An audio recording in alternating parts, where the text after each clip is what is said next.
Thanks, Arti, for the introduction and stealing my thunder. In the way I introduce myself is I have the longest last name, and when I teach my both undergrad and grad classes, the first pop quiz is what is your instructor's last name, and that always breaks ice. So today I'll be talking a little bit about some of the work that my group, as well as a broad group of collaborators, have been working on in terms of building AI tools to enable a resilient agriculture system. And the two themes that I want to perhaps focus on, the key takeaways are the second line there, that as a community, if you collect data and we build these what we call foundation models, this can be easily fine-tuned for a variety of downstream applications. And this is the other theme that has been pervasive in the last couple of days of exciting talks is how can we leverage 3D traits? How can we extract our 3D traits and leverage them for both bidding and production? So I am privileged to lead a large institute called the AI Institute for Resilient Agriculture, which is funded by the National Science Foundation and the USDA and IFA. And so this, we are a team of about 33 researchers, faculty researchers, working on between 5 and 10 year long problems. And the key idea here is can we advance foundational AI, fundamentals of the AI discipline through user-inspired applications in agriculture. And the focus is to looking at two agronomically relevant scales. One is the bidding scale, and the other is the production scale. And so our vision is given in the figure on the right, where we have 4 broad themes that we try to encompass in all our moonshots, all the projects that we are thinking about.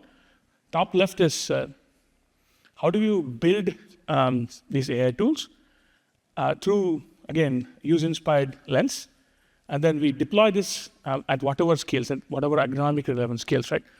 So bidders, we work with bidders to see if these tools can be used in a bidding pipeline. We work with the Iowa Soybean Association and Iowa Con to see if farmers can be our early adopters of some of these tools. And then that goes to the adoption part. We have social scientists who are involved in understanding what are the barriers to adoption and what are the catalysts to adoption of these AI tools. And finally, we think a lot about, and this is something that will come across in a couple of my slides, how do you democratize these tools, right? So training large models takes significant amount of research, significant amount of resources.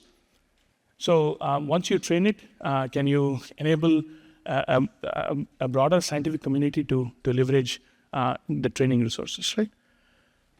And so the first example, I'm going to split the talk in 2 parts.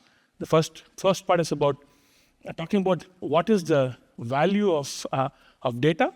In particular, what is the value of unlabeled data, right? So as this community probably knows, annotating data is probably the major bottleneck to pushing our science agenda, right? So we can collect a lot of data now, but annotating the data, especially if it requires a PhD level skill set, is probably the most pain-consuming part of the research enterprise. So here I'm going to illustrate how perhaps large corpus of unlabeled data collected in whichever way we can think of, and in this case it's citizen science, can actually be used to train foundation models that can then be fine-tuned to be exceedingly accurate with very, very small amount of annotated data. And the use case here is something that is led by Arti Singh, is can we come up with a comprehensive, robust platform for identification of insects, and we have now extended this to weeds also. So why is this a critical question? That's because accurate classification and detection of agriculturally relevant insect species is super important because there's increasing prevalence of overwintering, and especially with increased trade, there is the chance of potentially invasive species coming into specific agricultural ecosystem. And so this is a tough problem, right? So when we started thinking about this, we identified 8 or 9 challenges, right? Why is this a tough problem? First one is, you see the images on the top row there are basically exactly the same species of bean leaf beetle, but it's expressing different morphologies, right? So you see variations in color, variations in size, variations in shape. And so having a simple vision-based, a rule-based approach is not going to work here. Similarly, on the other hand, you have a lot of interspecies similarity. The second row, essentially, 2 different kinds of insects that share a lot of species, right? That share a lot of features. Other thing is the life cycle, right? So the insects can exhibit different life stages. They can be nymphs, adults, or here they can be larvae, and then they can be butterfly in this case, right, or moth stage. And then the last one, at least in this slide, is what happens when you have multiple overlapping insects, right? And here, it's not necessarily just identification, but once you reach an action threshold is when you want to take mitigation action, right? So you need to be able to count the number of insects, and overlapping insects make it difficult to do accurate counting. And so there are several more challenges here, right? So, and these challenges on the right are more to do with the data science challenge, right? So there are a large number of classes. If you look at reasonable count of the number of insect species, easily runs into the hundreds of thousands of species, right? And if you identify the agronomically relevant species, at least in the Midwest, right? So that's about 2,500 species. And so the other thing is collecting data. If you think of a butterfly, people like to collect pictures of a butterfly. But if you think of a bedbug, no one wants to collect pictures of a bedbug, right? So there's a lot of what we call class imbalance. Some charismatic species have a lot of data. Some non-charismatic species have very, very less amount of data. So how do you deal with something like that, right? And so the hypothesis that we essentially worked on is, can vision models that are large vision models, that is multiple millions of parameters in them, can we pre-train them using unlabeled data? So this could be just images, raw images without any labels, or the labels can be noisy, right? And then can you build this foundation model that can be subsequently be fine-tuned with very, very limited amount of data? And so where do we go for this data? So this is as we were looking for. So Artie's crew was collecting a lot of data within Iowa. We identified this data set called the iNaturalist data set. If you're not familiar with it, please go take a look at it. It's an amazing data set where citizen scientists collect images and then they post it up, and at least a couple of reasonable experts evaluate whether it's a good image, and then they annotate that image as and when possible. So we have about 230 million images available as of last count, as of May, June on INAT. Of that, you can get the insects belonging to the Insecta family. That's about 13 million images. And Artie then identified about 2,500 insect species that were agronomically relevant. That is now 6 million images with noisy labels, right? So, so what is the basic idea of self-supervised learning here? So you want to train a machine learning model. Usually when we think about supervised learning, you have an image and you have a class label, right? And you train a machine learning model that says, given these images, can it make predictions on the class? Right? However, self-supervised learning, that's the top part of the right-hand side figure, essentially says, instead of coming up with a label, you come up with a proxy task, right? So that forces the machine learning model to understand certain features of the image without actually having a label. What's a simple proxy task, right? So the earliest proxy task was, I have a picture of a bird, I rotate the bird by 90 degrees, I force the machine learning model to say, how much have I rotated by? So I don't need a label for the bird, right? So then it understands what the features of the bird are and understands what the rotation means. And so basically the machine learning model is forced to learn key features of the images set that it is being trained on. So this is at least my key numbers slide here. So what is the value, right? So we wanted to figure out what is the value proposition of a lot of unlabeled data, right? Or with either no labels or with noisy labels.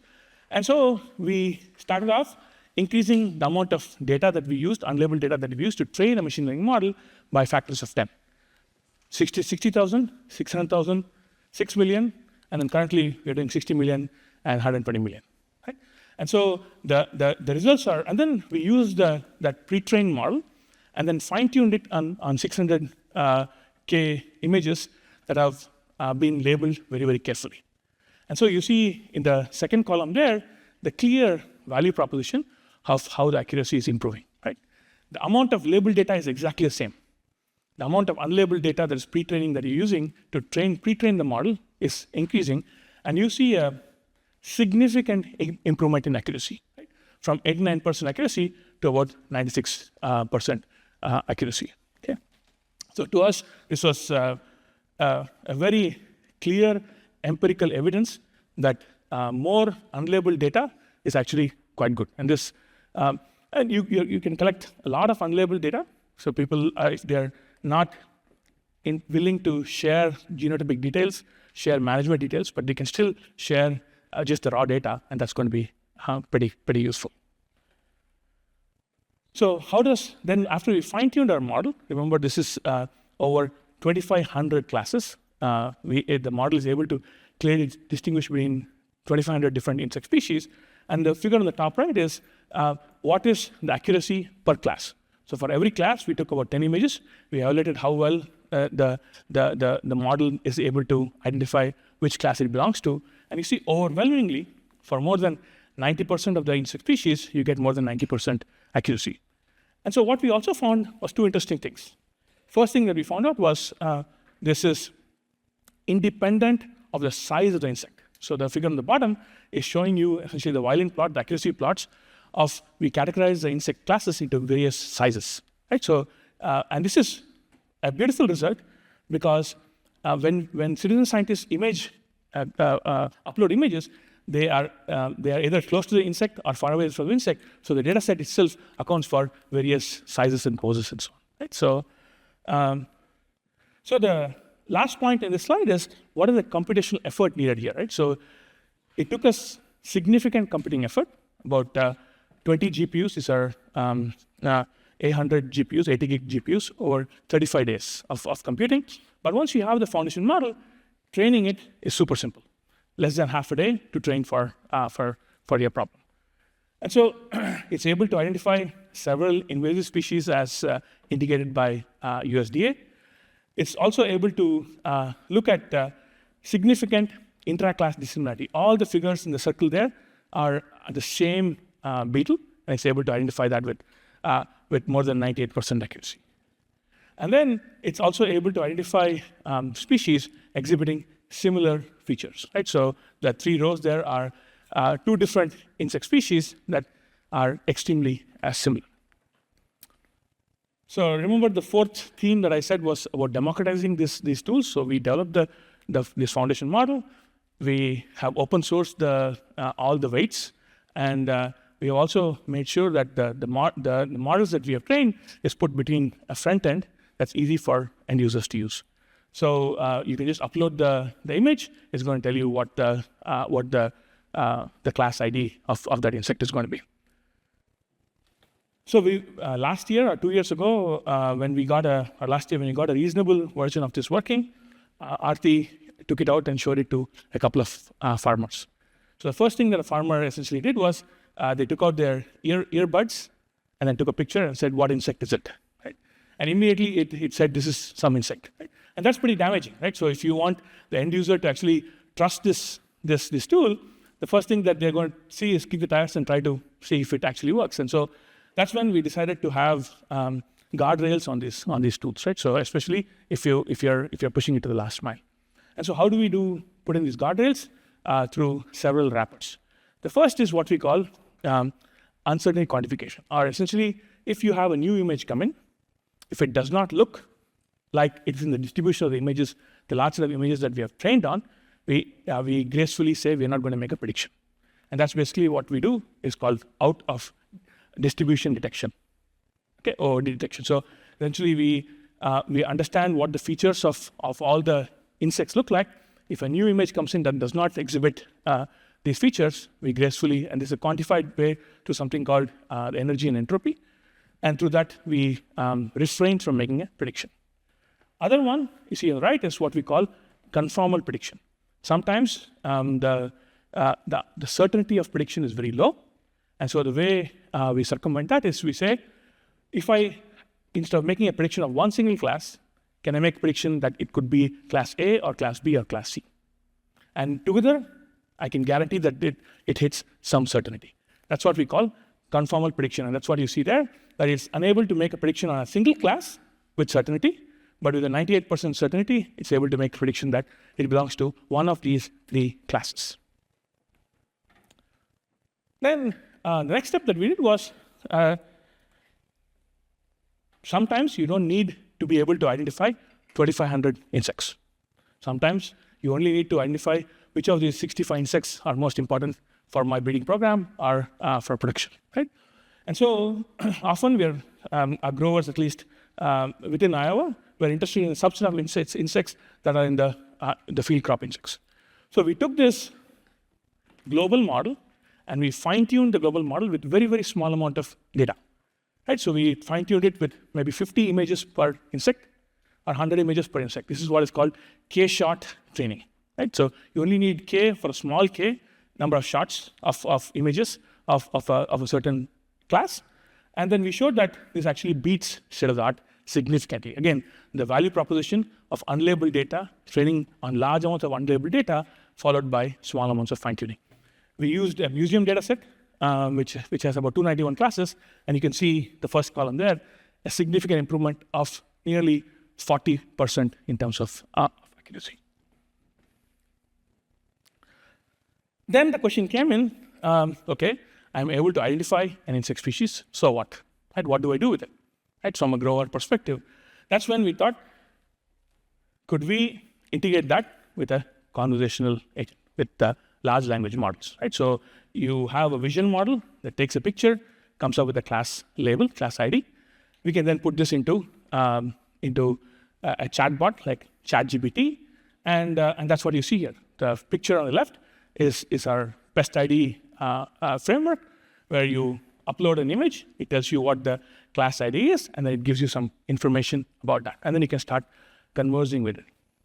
So the problem with current conversational agents is that they tend to hallucinate. Right? They give you a lot of unreliable information. So how do you ensure that the information that's being provided is actually reliable? And that's basically, we use something called retrieval augmented generation. That is, again, Aarti and Danny's crew went out and collected a lot of extension data sets, right?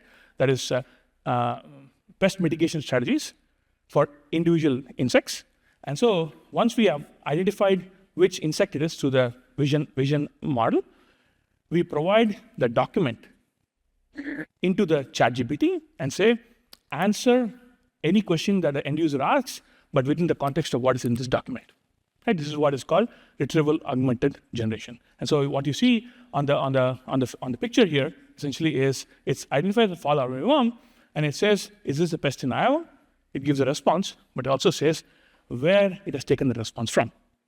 So especially if you are giving some mitigation actions, use this kind of chemical, you can actually go, the end user can actually go and check to see if that is the most relevant piece of information, right? And so we evaluated this on multiple large language models, both on open source like Llama, as well as on closed source like GPT and Claude. And we found out that Claude seems to be working pretty well with this. And next is what's next after this, right? So we have essentially a large foundation model, but then we want to deploy it on the field, say on autonomous platforms, right? And when you want to deploy this on autonomous platforms, the memory on these edge devices is very small. Right, so what we do is we perform what is called quantizing. Right, so we reduce the size of the neural network so that it fits into edge device. And what you see on the left is simple multi-arm articulated robot that's actually with a camera. That's to develop new and resilient and sorry, I don't need the video, the voice there. Thanks. So we are able to estimate how many number of insects there are per unit area to provide mitigating information. Full circle. So we started off with a couple of hundreds of thousands of images. We went to 13 million images. And so seeing the results that we got, we decided to go full throttle on collecting as large a data set as possible. So we are curating most of INAT with what is called coupled language image labels. Right? So we have, for each image, we have both the Latin name as well as the taxonomic tree information as well as the common name, so that we are trying to collect about 135 million images. That is called BioTrove. So it's available for any of you all to use. It's in a AI-ready format, download and ready to start training. So this is something that we have packaged. So the key outcomes of this past couple of years' effort is large data sets. Again, the value proposition that I want to emphasize is, as a community, we're collecting a lot of data. We don't have to share all the metadata. Just sharing the raw data itself is going to be super useful. And then we have identified several approaches for guardrailing our predictions in terms of uncertainty quantification, conformal predictions, and ensembling. And then we have democratized this through a Pest ID app. So you are free. Please, I welcome all of you to try out the Pest ID app and give us feedback. Right? So this can be used also. It does 2,500 species, so you can also try it out in your gardens. Right? So what I talked about, that's my first part of my talk, was in terms of phone-based, handheld-based, quote-unquote, phenotyping. Right? So now I want to go in the 12 minutes that I have remaining, one higher scale. Can we build using the ground-based imaging, drone-based imaging? I have one slide on our work on satellite-based imaging. So here, the two broad themes I wanted to talk about was this notion of foundation models. The second is the utility of 3D geometry, 3D representation, right? And so this is, as a mechanical engineer, I'm a big fan of 3D structures, right? But there's a very, very rich history of mechanistic models in agriculture, right? Going back hundreds of years. And so there are several applications that can utilize and leverage these 3D models. A partial list is there, right? If I have an actual 3D representation of my plant, I can do better light use efficiency. With a good crop model, I can then do a much better photosynthesis use efficiency. I can figure out what is the interaction of my canopy with winds. Especially this resonated a lot with me after the derecho that hit Iowa. And so that's something that I was very interested in looking at. How does the internal structure of, say, soybean and maize plants affect whether it's going to large or not large, right? And then the other thing, and you'll hear perhaps some interesting talks later today on how do you fit this to sparse data, right? So if you have sparse data, LiDAR data, using these 3D models, you can actually get phenotypes even based on sparse data. So what are the challenges?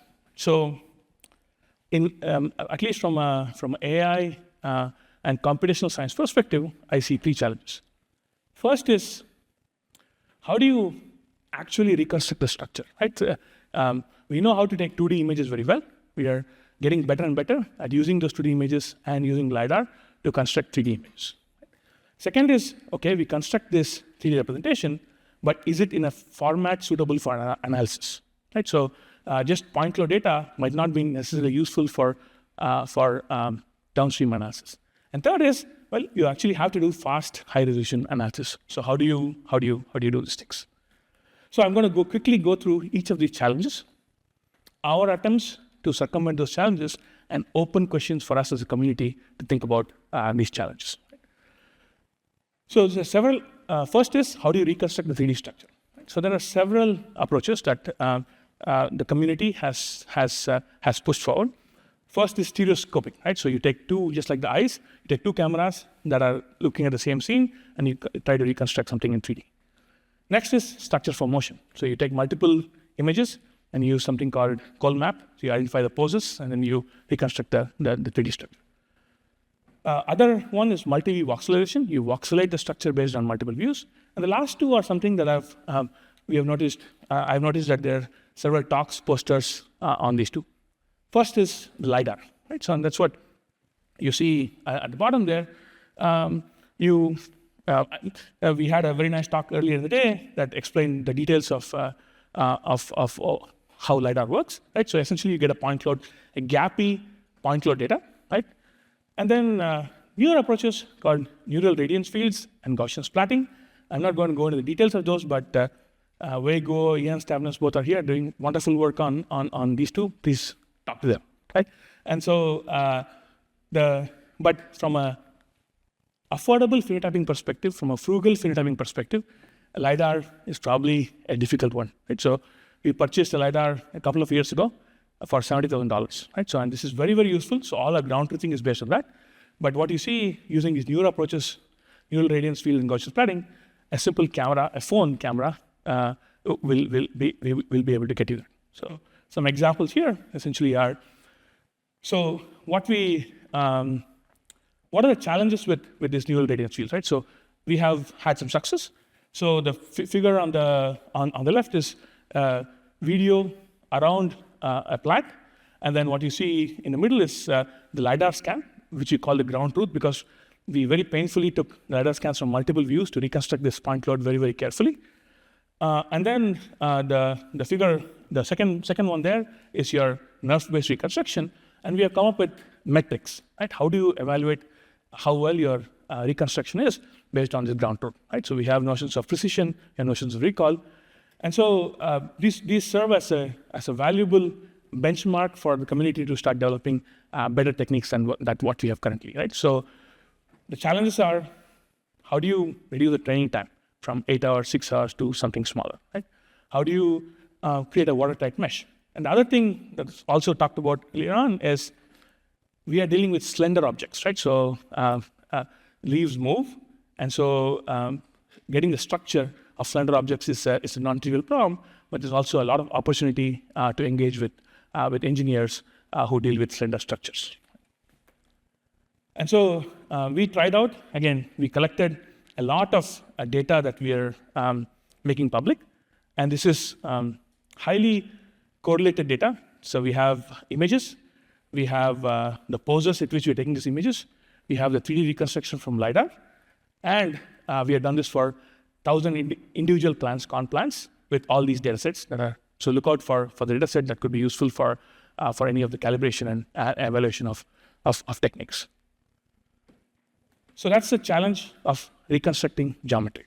Once you reconstruct geometry, what do you do with it? How do you essentially come up with a good representation of this geometry, right? And so the way we currently do this is either deal with the point cloud itself, or we construct what is called a mesh of the point cloud, right? And the mesh can often be noisy, and sometimes it's not watertight, there's gaps. And so how do you circumvent that? So there's several ways of circumventing this. One nice way is what is called the sign distance field, which I will not talk about today.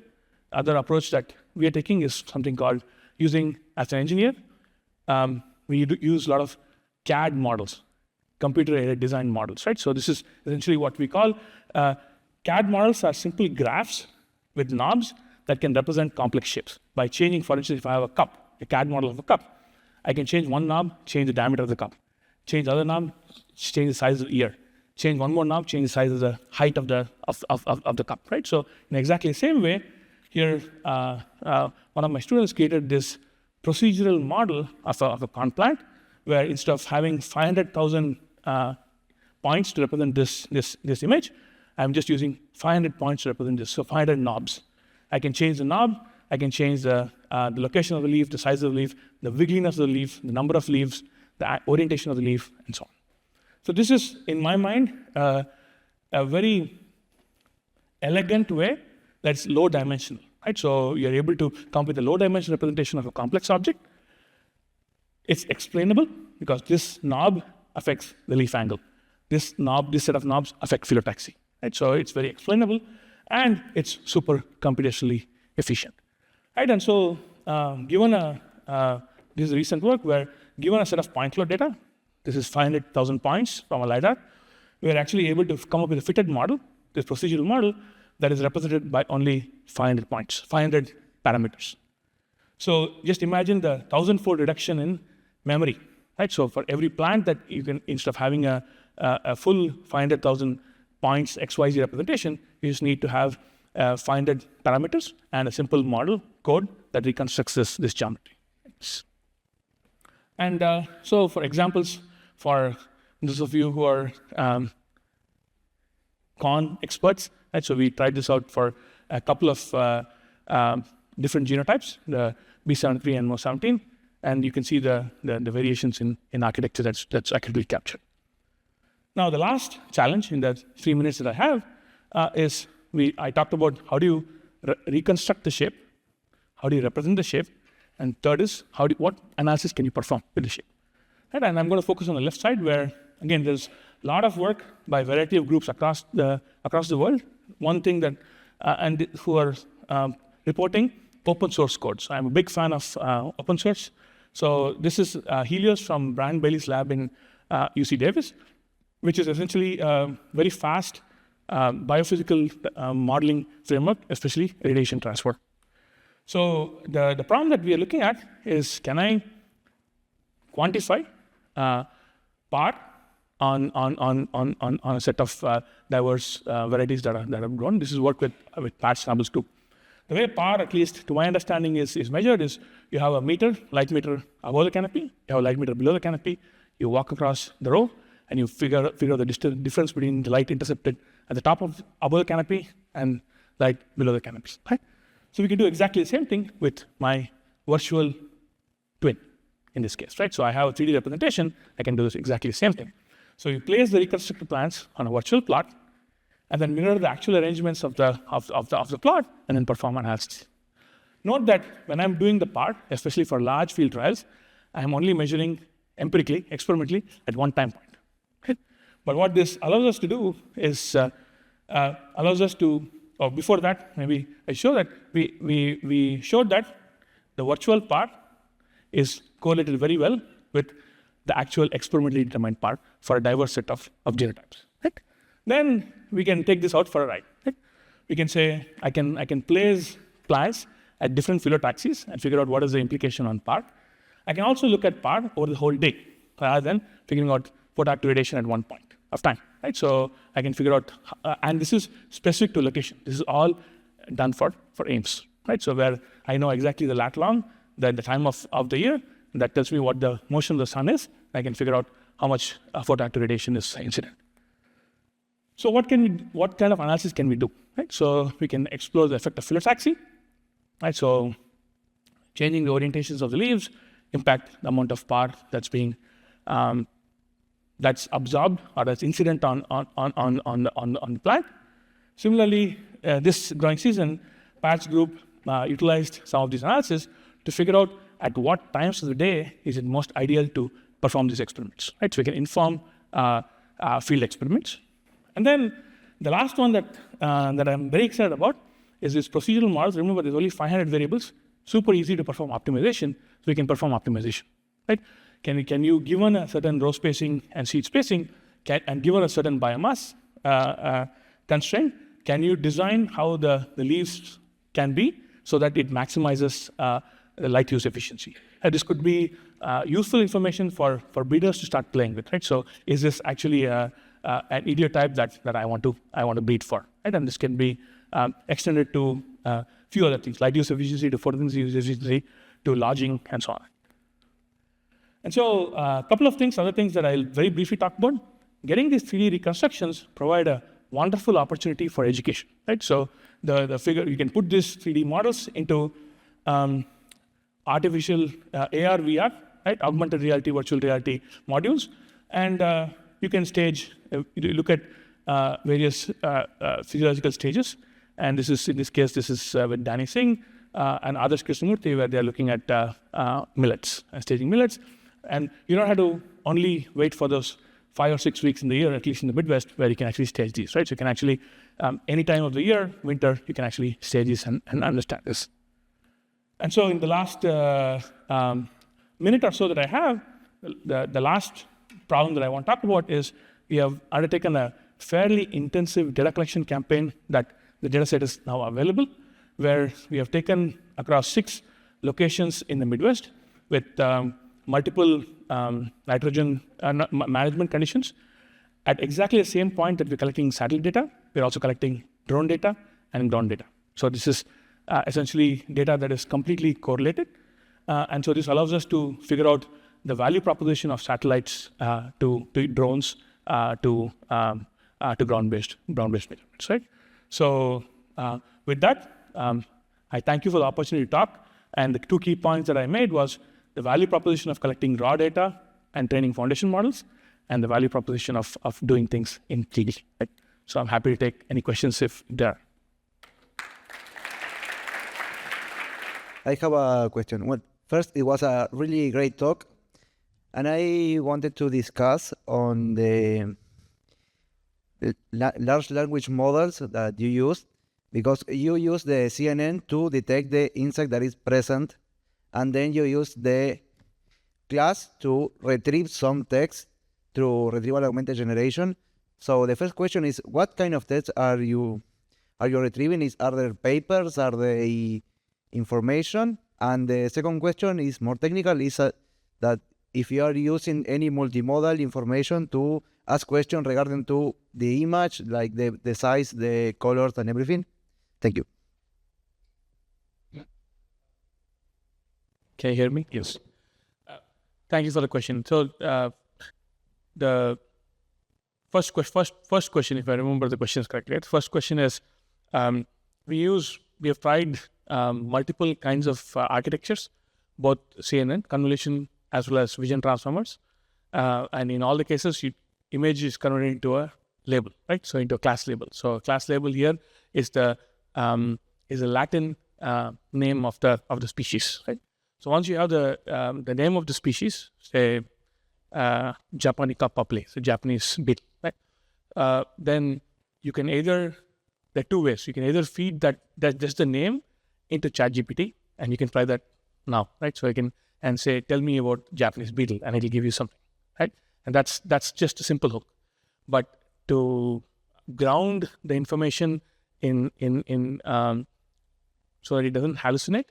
So what Aarti's crew have done is they have identified a bunch of information, right? This is basically the field crop insects handbook has a page or 2 pages about every insect, right? And so we collect that, we create PDFs of individual insects, and we have metadata tags on that, right? And the metadata tags is, this is the name of this file, right? And so when it says Japanese beetle, it only identifies those 5 or 6 documents that have Japanese beetle in that, and then feeds that as a context to the large language model, right? And so if you have tried putting in a document in ChatGPT and say, answer me give me answers based on whatever is in the context of your document, that's exactly what we do. We identify these 4 or 5, so it's a vector database, right? And then within the database, you identify these sub PDFs or sub documents, feed the documents into a large language model, and then the questions you can ask, the end user can then converse with. Yeah.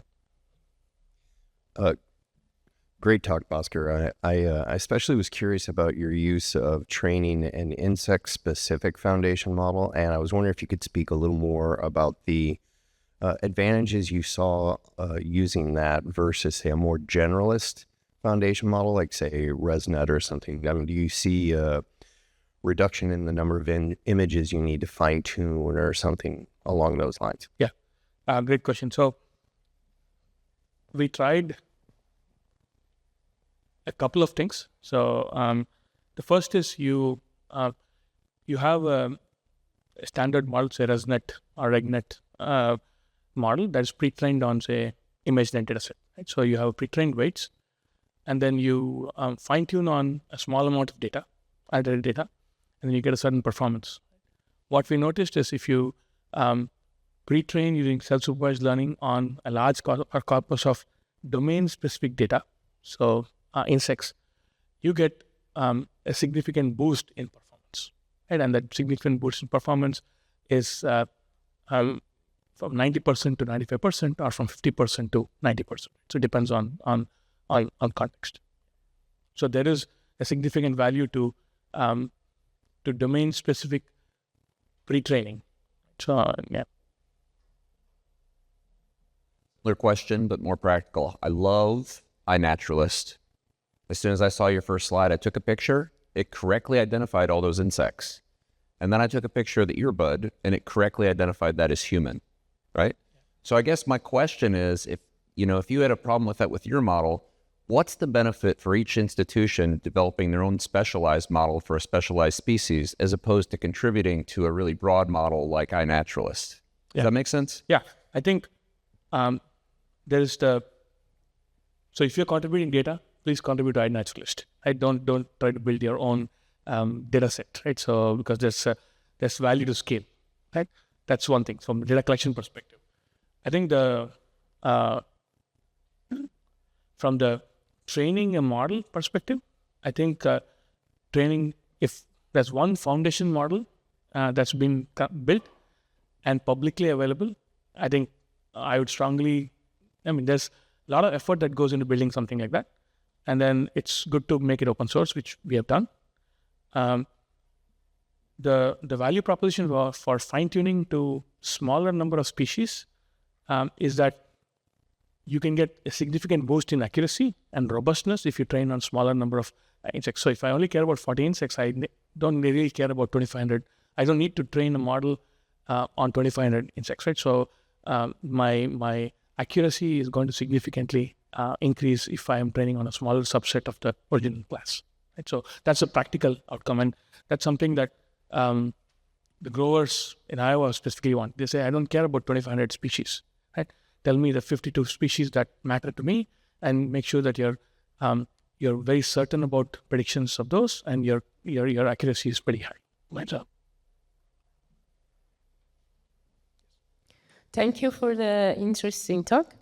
Back to the application for spraying drones. You mentioned robots that they take the picture, or let's say map the infestation. I have no idea who's talking.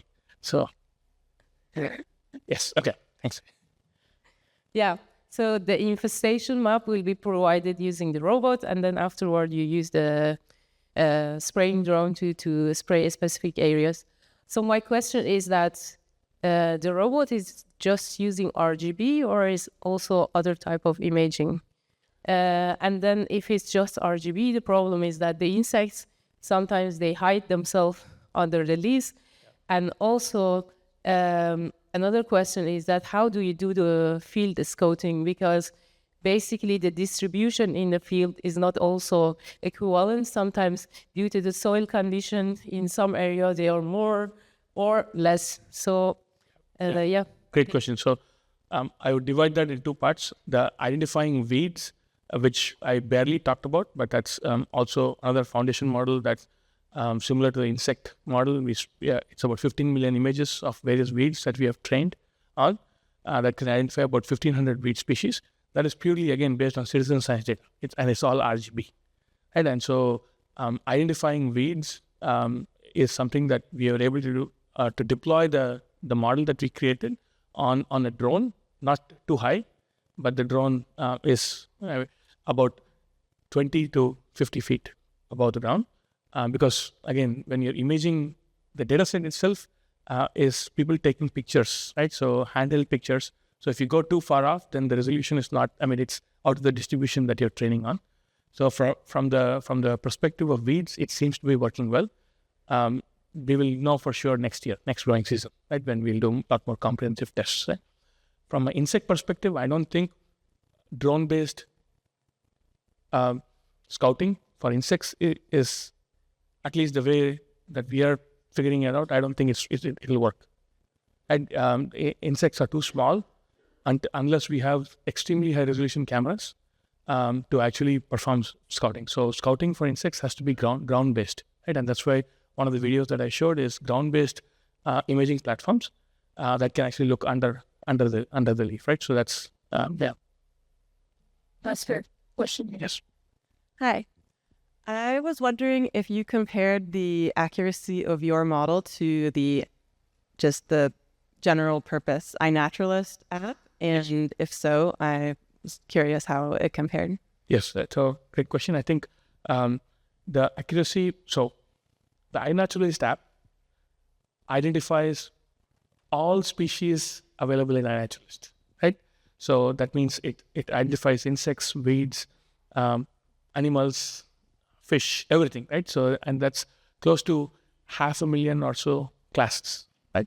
And so, whereas in our case, we limited the number of classes to 2,500 classes for insects and 1,500 classes for weeds. And that goes back to Seth's question, right? So there's a value proposition to reducing the number of classes that you're predicting, and therefore our model significantly outperforms the prediction capability of iNaturalist by, I think it was 82% last I remember from iNaturalist. Now it's about 96%, right?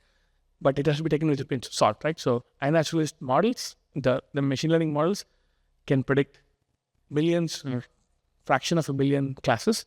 Our models are only predicting 2,500 classes. So, Hey, Baskar. Very good presentation. Thank you very much. I have, I think I could have two questions about the 3D phenotyping part. The first question is that I know that you are comparing the nerve output with the LiDAR scan, but I was wondering how you control the density of the point cloud come out from nerve and also coming out from the TIS LiDAR. Yeah. That's the first question. And the second question is that I know if you could have a good LiDAR point cloud as a ground truth, that would be a good way to compare the quality of, evaluate the performance of the nerve. However, we are doing a similar thing for the soybean. At the later stage, the density of the canopy is very high, and I don't think LiDAR can even reach to that level. That turns to like, where is the ground truth? So I wanted to know your opinions about this part as well.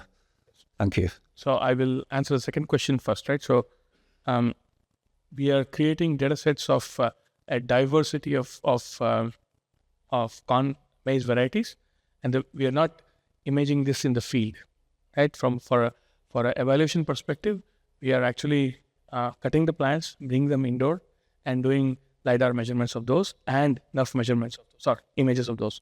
That's what I mean by the 1,000 plants that we have the data. And there, I strongly believe that LiDAR is a very good ground truth, right? I think after canopy coverage, I think some more advances have to be done with LiDAR for it to be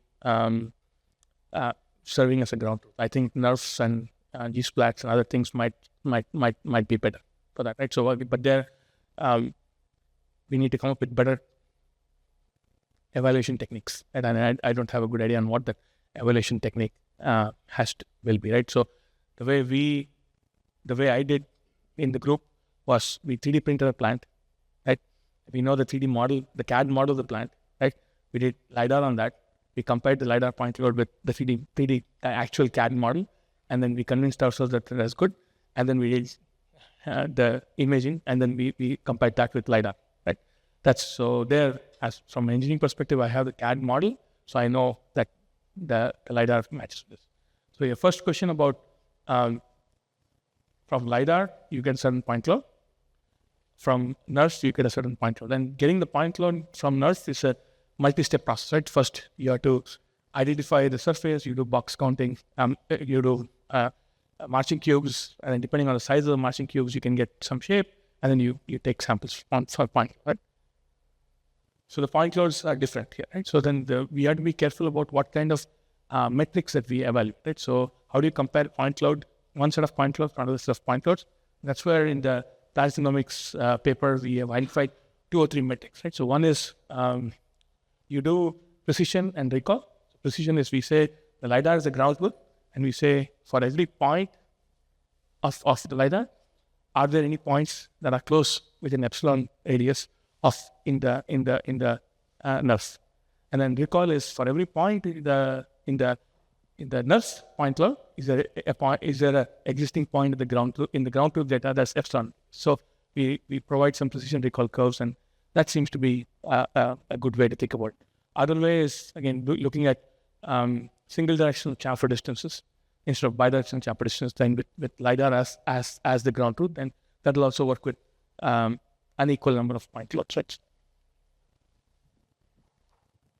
Hi, nice talk. And I have two questions.